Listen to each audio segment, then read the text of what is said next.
அங்கே அவர்கள் என்னை காண்பார்கள் என்றார். அங்கே என்னை காண்பார்கள் என்று இயேசு கிறிஸ்து சொல்றார். எப்ப இந்த வேலை சொல்றாருன்னா, இயேசு கிறிஸ்து மரித்து 3ஆம் நாளே உயிர்த்தெழுந்த போது, இயேசு கிறிஸ்து மரிச்சு 3ஆம் நாள் உயிர்த்தெழுந்த போது இந்த அறைக்குள்ள பிரசனமாகி அவர்களோடு சொல்றாரு, பயப்படாதீங்கன்னு சொல்றாரு. இன்னைக்கு அநேகருக்கு இருக்குதுங்க ஒரு பயம், ஒரு பயம், ஒரு பயம், எல்லாருக்குள்ள ஒரு பயம். இந்த பயத்தை குறித்து தான் உங்களோடு பேச போகிறேன். எந்த பயம் நமக்கு ரொம்ப அவசியம், எந்த பயத்தை தவிர்த்து கொள்ள முடியும், எந்த பயம் நமக்கு ரொம்ப தேவைங்கிறதா உங்களோடு பேசும்படியாக இந்த ஆண்டவர் பேசிக் கொண்டிருக்கிறார்.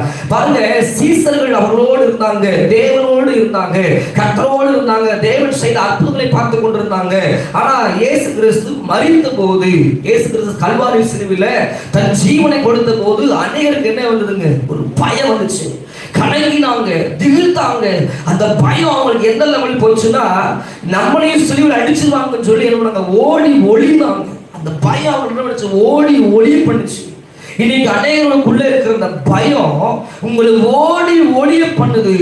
கடன்கிற பயம் வரும்போது, எதிர்காலத்துக்கு இந்த பயம் வரும்போது நம்மளை என்ன பண்ணுதுங்க, இந்த பயம் நம்மளை என்ன பண்ணுது, ஒடுக்க பண்ணுது. இந்த பயம் எதிர்காலத்துக்கு குறித்து பயப்பட பண்ணுது. இந்த பயம் நம்மளை என்ன பண்ணுது, சிந்தனையை கலக பண்ணுது. இந்த பயம் என்ன பண்ணுது, தற்கொலைக்கு நேரம் கொண்டு போகுது. இந்த பயம் என்ன பண்ணுது, நல்லா இருக்கும் போது கூட நம்ம நல்லா இல்லைன்னு தோண பண்ணுது. இந்த பயம் தேசம் முழுவதும் யுத்தம் நடந்து கொண்டிருக்கிறது. யுத்தம் நடந்து கொண்டிருக்கிறது, நம்ம எல்லாம் கேள்விப்படுகிறோம். யுத்தம் நடந்து கொண்டிருக்கிறது. சிறு தட்டுப்பாடு, இப்பவே நம்மளுக்கு தட்டுப்பாடு வந்துருச்சு, நமக்குள்ள ஒரு பயம் வந்துருச்சு. ஊரடங்கு வரப்போகுது. இந்த தேசம் முழுவதும் ஒரு கொரோனா டைம்ல எப்படி நடந்துச்சோ அதே போல தேசம் முழுவதும் ஒரு ஊரடங்கு வரப்போகுதுன்னு சொல்லி ஒரு பயத்தினால தேசம் எங்கே முழுகி கிடக்குது.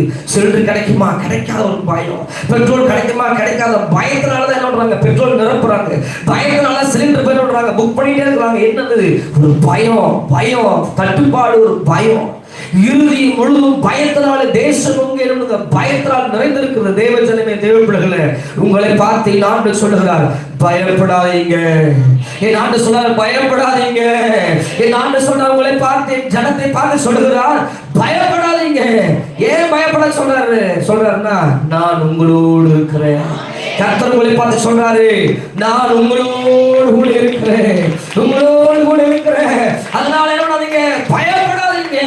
இந்த சூழலை பார்த்து பயப்படாதீங்க. தேசத்துல பல விதமான பயம்.